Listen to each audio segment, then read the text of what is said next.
Football is back in New Orleans as the New Orleans Saints report for training camp. Will Alvin Kamara be available to start the season? When will we see Michael Thomas back? We got all of that and a little bit of lagniappe for you on today's episode of Locked On Saints. You are Locked On Saints, your daily New Orleans Saints podcast. Part of the Locked On Podcast Network, your team every day.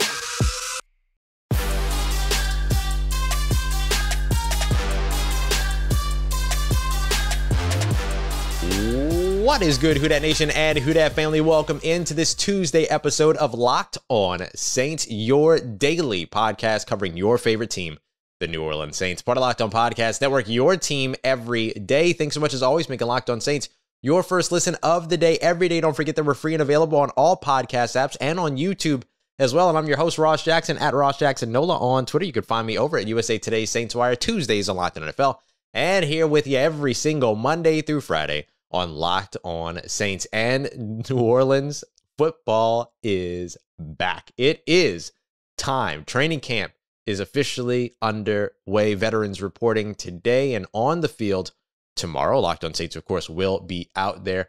But of course, there are some big question marks still around the New Orleans Saints heading into this 2022 training camp, and then very likely some of these questions even going into the 2022 season. Now, of course, we'll have much to discuss when it comes to Michael Thomas, PUP. Why has this injury taken so long? Or why has it taken so long for him to get out on the field? We'll break all of that down. But I want to start today with maybe the biggest story going on around with the New Orleans Saints, and it's Alvin Kamara. I think people are finally starting to realize, oh, okay, we're getting very close to August here, July 26th as I record this, and very soon there's going to be maybe a little bit more information around the whole Alvin Kamara situation. If you have missed the Alvin Kamara situation, basically while he was in Vegas during the Pro Bowl, he got into an alleged altercation, assault, things like that ended up stemming from that. And then now there are some charges hanging over Alvin Kamara. There were 2 times to where they were supposed to go to their court hearing over the course of the past few months. The first time that was postponed or continued because there was no evidence for Kamara's team to review. Second time that it was postponed, it's because they got the evidence but not enough time to review said evidence before going into the hearing. So the hearing is now set for, I believe it's August 1st. Let's just call it early August for right now, just to be safe. And that's when we're going to get an opportunity to maybe learn a little bit more about what's going to go on with Alvin Kamara and the New Orleans Saints in 2022. But it is worth asking, are we going to see this postponed again? Are we going to continue to see these continues that end up pushing, excuse me for not being brushed up on my legal jargon there, but are we going to continue to see this get postponed and pushed to the point to where maybe we don't even see discipline in the 2022 NFL season? Jeremy Fowler over at ESPN ended up reporting that the New Orleans Saints and the NFL don't really have a timeline on Alvin Kamara's suspension or discipline for his arrest. And so with that being the case, that basically can take you one way or another, right? This could mean that this ends up completely pushing to the point where we don't see any type of discipline in 2022, and then instead this ends up impacting Alvin Kamara in 2023, or it impacts him immediately in 2022. So there's one way, this could go a whole bunch of different ways. What seems to feel most likely to me, considering that this first August date is just a court hearing and the legal process might continue from there, and the legal process, of course, will have to wrap up entirely before the NFL disseminates any type of discipline at all, that could mean that we end up seeing Alvin Kamara maybe face his discipline at some point during the 2022 season as opposed to beginning the 2022 season. Now, that could be really inconvenient for the New Orleans Saints, who could be in a position to make a playoff push at that time, losing a large part of their offense in Alvin Kamara. Now, a big part of that is going to be how much can you produce around Alvin Kamara before you end up losing him. So you've seen the New Orleans Saints now add guys like Jarvis Landry, Chris Olave. They expect to get Michael Thomas back. We'll talk about his timeline here in just a little bit. But a big part of this offense is always going to be Alvin Kamara. Before last year, he had 80-plus catches in each of the last, every season, every year of his career up to that point. So, and then you consider all the production in the run game, the touchdowns that he scored, about to be the New Orleans Saints all-time touchdown leader in just his 6th NFL season. Losing Alvin Kamara for any amount of time, particularly during an important stretch, it's going to be a bit of a big deal. So will Alvin Kamara be available week 1?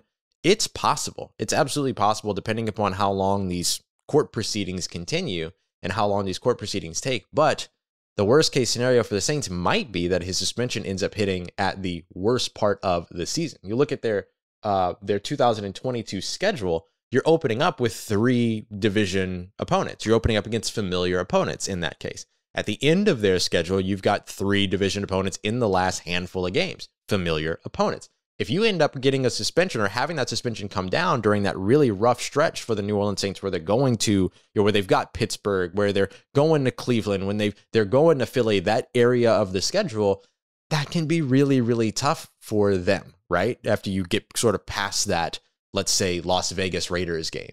So for the New Orleans Saints, it's almost better that this stuff kind of not necessarily fizzles out. I mean, it'd be great for it to fizzle out and just not be a thing anymore, kind of like what we saw with Marshawn Lattimore's case, where the charges were just dropped after a while. But that's probably not going to happen with this. But the best case scenario for the Saints outside of that might be that this moves quickly and that they end up getting the suspension out of the way early on in the season and then be able to have him back for the stretch run, the final 11 games of the year. Now, what are the New Orleans Saints going to do without Alvin Kamara? Well, they'll probably look to shift to a little bit more of a committee approach with Mark Ingram, Tony Jones Jr., and then we'll see what third running back ends up popping up from there. Could be a guy like Abram Smith, of course, the undrafted free agent running back out of Baylor that a lot of folks are excited about, that we'll be looking at throughout training camp. Very excited to see him. Dwayne Washington, who's been with the team for some time. Divine Azigbo, who's been on and off with this team. But the Saints are also still looking at other options. Just last week, they brought in Offensive Player of the Year over at the USFL in Darius Victor, who, of course, is a former New Orleans Saint himself. And then this week, they're expected to bring in former Chicago Bear and Philadelphia Eagle Jordan Howard, who's maybe not necessarily as completely versatile as Alvin Kamara, but he can catch some passes out of the backfield and has a couple of 900,000-yard rushing seasons in his career. But he's not going to be the guy that he was in Chicago. But what could he be in a rotation with Mark Ingram, Tony Jones Jr., and the like? That's where the New Orleans Saints will need to sort of have their plan ready to go, just in case this all moves quickly. But the fact that it has no timeline, there's just not much to expect here. So I think the Saints right now, they'll just continue to plug forward, make sure that Alvin Kamara is ready for the season so that if he's available week 1, they get him out on the field, but then also continue to build their contingency plans behind him, because there's a lot of questions to answer at that position behind Alvin Kamara. Now, while the New Orleans Saints await all that is going on around Alvin Kamara, there are additional questions to ask over on the offensive side, like how quickly will Michael Thomas be ready? Let's continue our not time to hit the panic button around Michael Thomas on the PUP list conversation as we continue on with today's episode of Locked On Saints. But first, I want to tell you about our friends over at Dave. Look, every now and then you end up needing a little bit of help, right? If you're doing a paycheck to paycheck type of situation, struggling to make ends meet, things like that, it can be hard. It can sometimes be really stressful to make sure that you're covered in case any of those unexpected expenses come up. Well, now Dave can help you out in a pinch when you really need it. Dave is an online banking app that can give you up to $500 instantly with what they call extra cash. That's more money to fill your tank. That's more money to maybe grab a bill that you need to get, or help you out with some of those unexpected expenses that can arise at any time. Best of all, there's no interest, there's no credit check that's needed, and millions of people are already using and have downloaded the Dave app to get the financial relief that they need with extra cash. So go and download the Dave app in the App Store right now. That's DAVE. Sign up for extra cash. That way you can get up to $500 instantly. For terms and conditions, make sure you check out dave.com/legal. Instant transfer fees do apply. Banking is provided by Evolve, member FDIC. Check out the Dave app today. Future you will thank you. All right, family, continuing on with today's episode of Locked On Saints. Appreciate you as always. Make it Locked On Saints your first listen of the day every day. So we talked a little bit about Alvin Kamara and sort of breaking down like what the timeline is there. It's all very fuzzy. But there is a little bit more of a, let's say, intelligible timeline when it comes to Michael Thomas, New Orleans Saints wide receiver.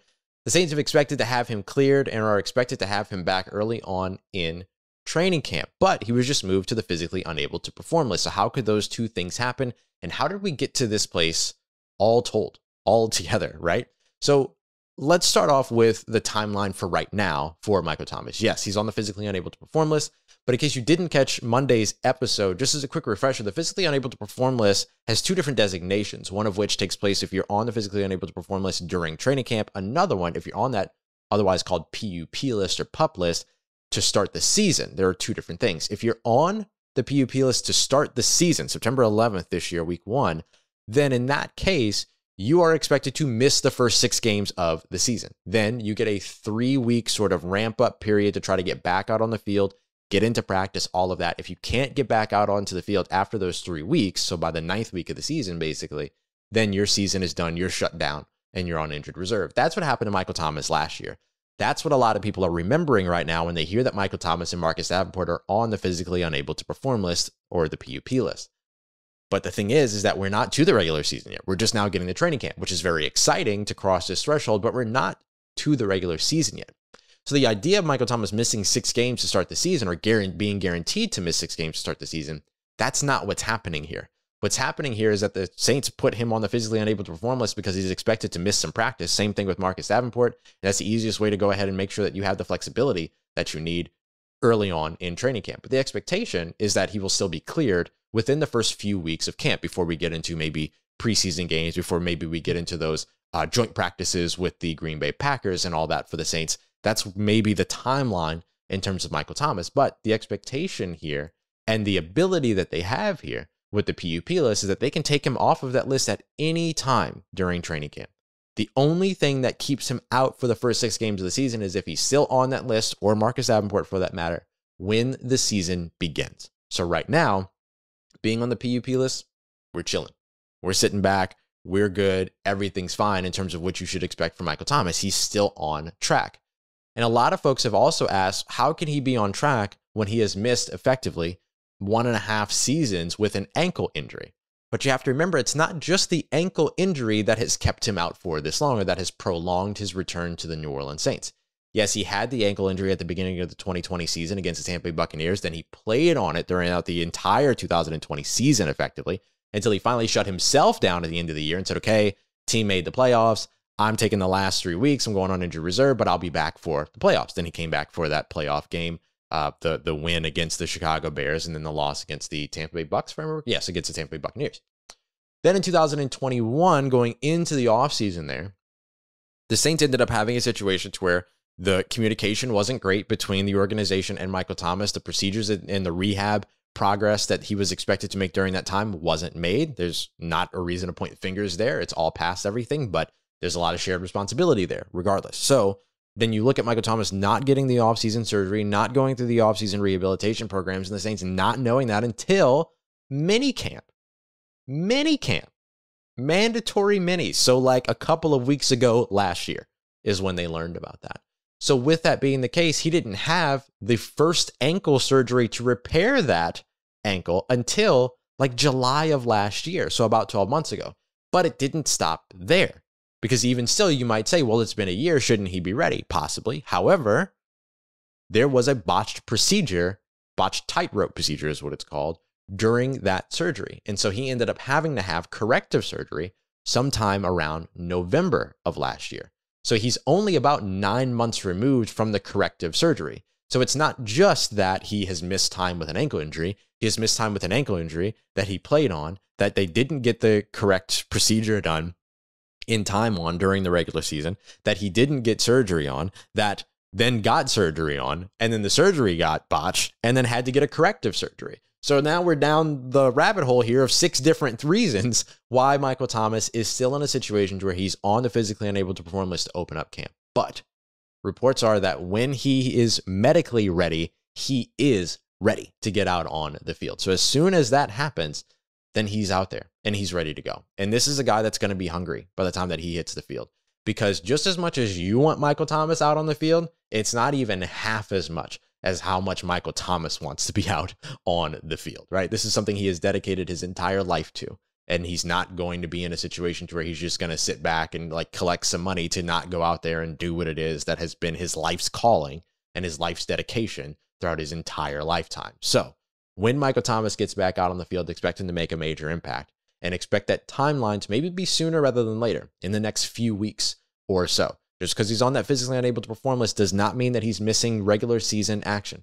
The big question is going to be, once he's medically cleared, is he still some version of the same Michael Thomas that has been dominant since the last time that we saw him out on the field, completely healthy, catching 149 passes for over 1,700 yards and 9 touchdowns, where he was setting NFL records? Again, he doesn't have to be that guy, but how much of that guy can he be after coming back from this injury? And what is he going to be in tandem with Jameis Winston as opposed to Drew Brees, because the connection between he and Drew Brees was so unique and so specific. The connection between he and Jameis Winston is sure to be unique and specific as well, and could even potentially open up the third level for Michael Thomas with Jameis Winston at the helm as well. So lots of good stuff to look forward to when it comes to Michael Thomas, but don't get distressed simply on the fact that this has taken a while to get him back out on the field, and that we're going to have to wait a little bit longer. This is exactly what we expected, that there would be a slow ramp-up period, and that he might not even be ready to go out there the first day of camp, and that's exactly what we're seeing here. There's no surprises, no one's in shock, no need to panic at all when it comes to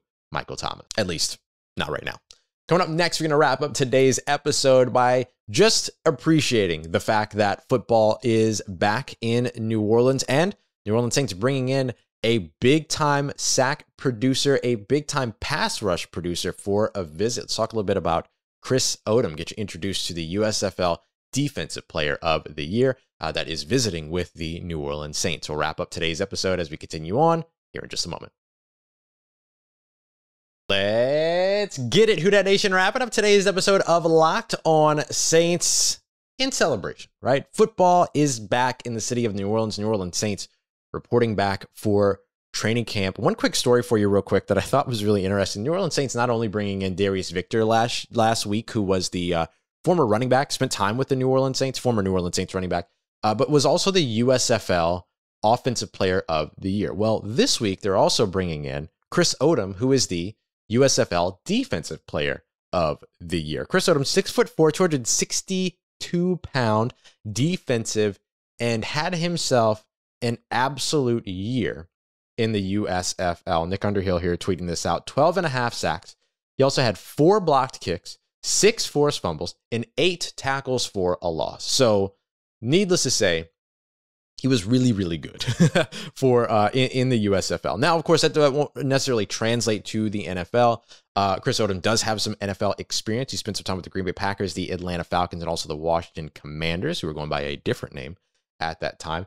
During those stints, particularly with Green Bay and Washington, he appeared in 11 games, had a couple of sacks, 2 quarterback hits, some production here and there, 2 tackles for a loss as well, about 16 combined tackles and all of that. During his Arkansas State days, put up a little bit more production in his 4 years playing defensive end with Arkansas State, 15.5 sacks. That includes a 12.5 sack season in 2016, his final year as over in Arkansas State. Now, you're wondering why Arkansas State sounds familiar. That's also where Demario Davis went for college and played his collegiate years as well. I just spent a couple days in Arkansas.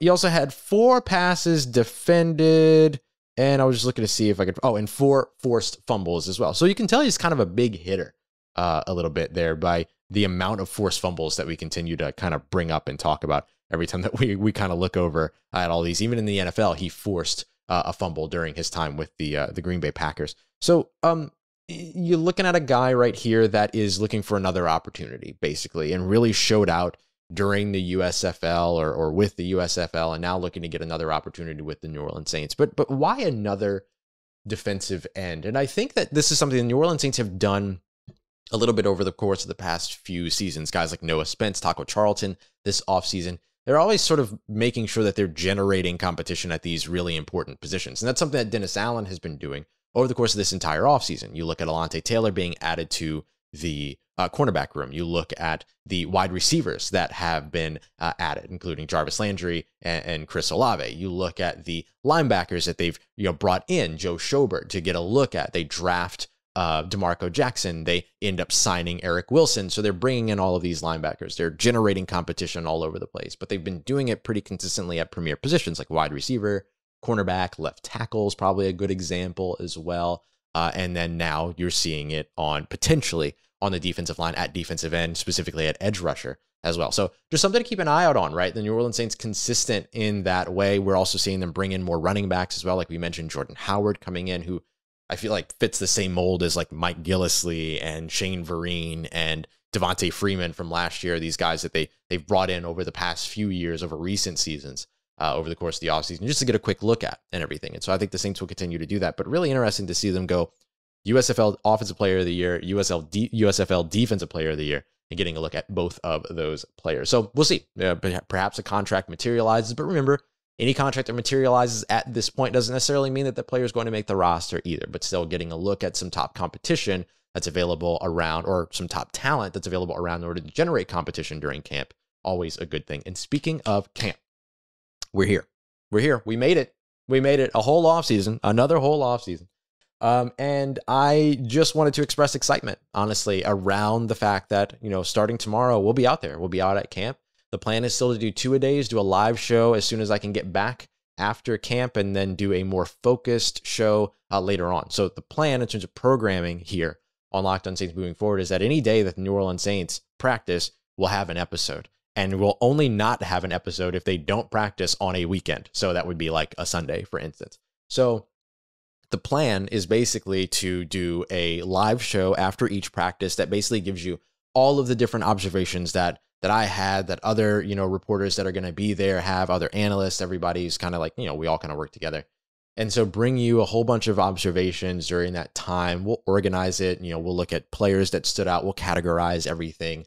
Jameis Winston updates, Michael Thomas updates, biggest play, did the offense win the day, defense win the day. We'll do all of that throughout those live shows. But then at the end of the day, also putting out for you a pre-recorded episode that takes the 3 biggest observations that you need to know more about and go more in depth on them. So that way you get both. You get all of the observations out there throughout the day so that you're not missing anything and you're staying up to date. And then later on in the night, I'll craft something that's a little bit more in depth on the 3 biggest things you need to know about. Or if there's one big thing that you need to know, then we'll spend, all the entire show looking at it from a couple of different perspectives and breaking it all down. So just making sure you're getting the most important, but also still getting everything from Saints camp. So very excited to be able to bring all of it to you. Thank you again for helping us grow to a position to where we get to be present for that, fully credentialed here, locker room, games, training camp, everything. And it's all because of you. So thank you very much for all of your support. And thank you very much, as always,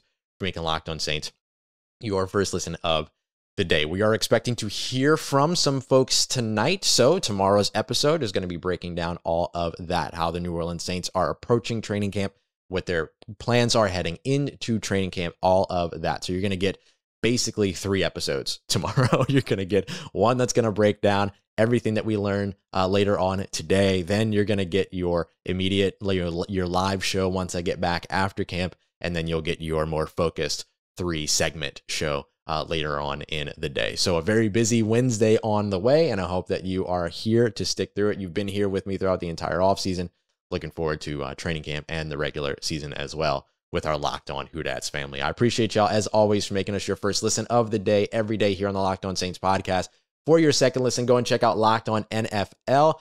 David Harrison stood in for me on the Tuesday episode. He and Luke Braun breaking down all of Mike Sando's quarterback tiers, some Lamar Jackson talk, all that good stuff over there. Everything you need around the league in less than 30 minutes. As always, y'all, I appreciate you so much for making me a part of your routine. If you see me, say hi, and I'll see y'all tomorrow. But for everything you need in between these episodes on your New Orleans Saints, make sure you hit me up on Twitter at Ross Jackson, NOLA. Hit me up. Let me know how the family's doing. Let me know how you're living. Let me know how your mom and them. And trust Who Dat Nation.